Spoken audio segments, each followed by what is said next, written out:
بسم اللہ الرحمن الرحیم۔ آج کا ہمارا سبق ہے علم النحو 81 سبق کان وغیرہ کا اسم۔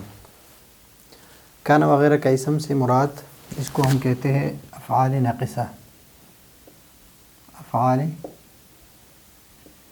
ناقصہ یہ جتنی بھی ہیں ان کو کہتے ہیں افعال ناقصہ۔ ایک ہوتا ہے فعل ناقص،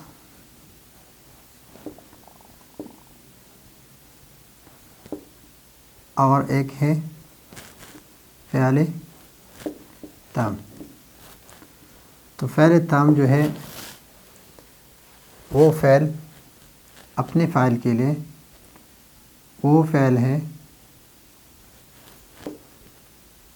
جو اپنے فاعل کے لیے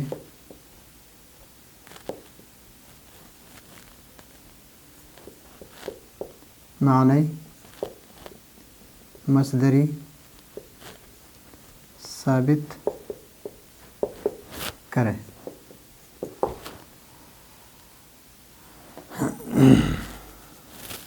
اور فعل ناقص اس کو کہتے ہیں کہ وہ اپنے فاعل کے لیے معنی مصدری کے علاوہ کوئی اور معنی ثابت کرے۔ تو یہ ہے فعل تام اور یہ ہے فعل ناقص۔ اس کی مثال جس طرح مثلا ذهب زید، اکل بکر۔ تو اب یہاں پر اور ایک ضرب عامر، تو یہاں پر ضرب میں معنی مصدری جو ہے الضرب ہے، الضرب مارنا۔ ذهب میں الذهاب ہے، جانا۔ اور اکل میں الاکل، یہ اس کا معنی مصدری ہے، یہ معنی مصدری ہے الاکل کھانا۔ تو یہ فعل اپنے اس فاعل کے لیے معنی مصدری کو ثابت کرتا ہے۔ یہ فعل الاکل یہ اپنے فاعل کے لیے معنی مصدری کو، یعنی اکل میں جو معنی مصدری ہے الاکل اس کو ثابت کرتا ہے۔ اس کا معنی مصدری کیا ہے؟ الاکل ہے۔ اس کا معنی مصدری کیا ہے؟ الذهاب ہے۔ اور الضرب کا معنی مصدری کیا ہے؟ الضرب مارنا۔ تو اس کو ثابت کرتا ہے۔ لیکن یہ جو ہے یہ فعل ناقص، یہ سارا فعل ناقص ہے، یہ اپنے اس فاعل کے لیے یعنی اپنے اسم کے لیے معنی مصدری کے علاوہ کوئی اور معنی ثابت کرتا ہے۔ معنی مصدری اس میں جو اس کا معنی مصدری ہے وہ کیا ہے؟ سیرورت ہے۔ سیرورت کے معنی بننا۔ اور یہ اس معنی کے علاوہ اپنے فاعل کے لیے معنی مصدری کے علاوہ کوئی اور معنی ثابت کرتا ہے۔ فقیر کے لیے غنی ہونا ثابت کرتا ہے، یا کان زید قائما۔ تو کانا اپنے اسم کے لیے معنی مصدری کون کے بنے ہونا کے علاوہ دوسرا معنی ثابت کرتا ہے۔ دوسرا معنی کیا ہے؟ قیام ہے۔ یعنی کانا اپنے فاعل کے لیے یعنی اپنے اسم کے لیے معنی مصدری کے علاوہ دوسرا معنی جو قیام ہے یہ اس کو زید کے لیے ثابت کرتا ہے۔ تو یہ ہے فعل ناقص اور فعل تام۔ ابھی ان افعال کو، افعال ناقصہ کو افعال نواسخ بھی کہتے ہیں۔ افعال نواسخ بھی کہتے ہیں، اس لیے کہ یہ مبتدا خبر کو نسخ کرتا ہے اور اپنا اسم اور خبر بناتے ہیں۔ مثلا کانا سے پہلے زید قائم، زید قائم، اس طرح ہے۔ یہ مبتدا ہے اور یہ خبر ہے۔ لیکن جب کانا داخل ہو گیا لفظ کانا تو یہ بن گیا زید قائمن، یہ اسم کانا بن گیا اور یہ خبر کانا بن گئی۔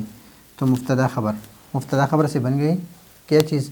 اسم کانا اور خبر کانا، یہ خبر کانا بن گئی اور یہ اسم کانا بن گیا۔ تو اس لیے اس کو کیا کہتے ہیں؟ نواسخ کہتے ہیں، کہ یہ مبتدا خبر کو نسخ کر کے اس کو اپنا اسم اور فعل بنا دیتے ہیں۔ تو ہم مرفوعات پڑھ رہے تھے، مرفوعات میں سے 7 نمبر قسم جو ہے، 7واں قسم وہ ہے کانا وغیرہ کا اسم، ان افعال ناقصہ اور افعال نواسخ، افعال ناقصہ کا اسم، یہ بھی مرفوعات میں سے ہے، ان مرفوعات میں سے ایک افعال ناقصہ کا اسم بھی ہے۔ اور افعال ناقصہ یہاں پر 13 ذکر ہے، کان صار اصبح امسى اضحى ظل بات اما برح ما دام منفك ليس وما فتح، اور ایسے ہے ما زال، پھر افعال نکلے ان سے جو ہے وہی ان کا عمل جو اصل 13 کا لکھا، 13 کا جو عمل ہے، ان 13 میں اس کا جو عمل ہے وہ اس سے جو مثلا کانا سے نکلتے ہیں، یکونو، صار سے یصیرو، اصبح، اور جس میں گردان ہے، بعض یہ اس طرح ہے کہ اس میں گردان ناقص ہے، مثلا یہ اس میں گردان ناقص ہے، لیس میں بالکل یعنی صرف ماضی کا گردان ہے لیکن اس میں مضارع اور اس کے گردان نہیں ہے، اور ماضی کی بھی کچھ صیغے ہیں۔ تو اسی طرح یہ اس سے نکلتے ہیں۔ تو یہاں پر 13 لکھے، لیکن اس کے علاوہ 3-4 اور بھی ہے۔ پھر اس میں سے کانا جو ہے، کانا یہ اس کی بھی 3 قسمیں ہیں، کانا تامہ،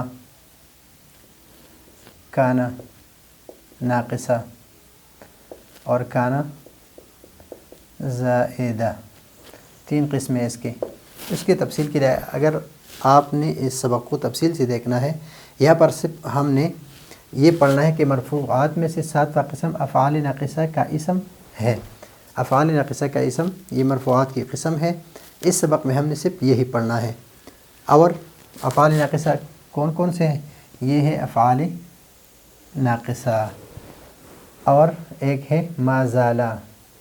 اس کو اگر آپ نے تفصیل سے دیکھنی ہے تو نحو میر کا جو درس ہے ہمارا، نحو میر 41 نمبر سبق ہے، وہ آپ دیکھ لیں انشاءاللہ، اس میں آپ کو اس سے تفصیل سے آپ پڑھ سکتے ہیں اس کو۔ یہاں پر صرف یہ پڑھنا ہے کہ مرفوعات کے 7ویں قسم کون سے ہیں، افعال ناقصہ کا اسم، یہ مرفوعات کا 7واں قسم ہے۔ تو اگلے سبق کے لیے اجازت چاہتے ہیں، اللہ حافظ۔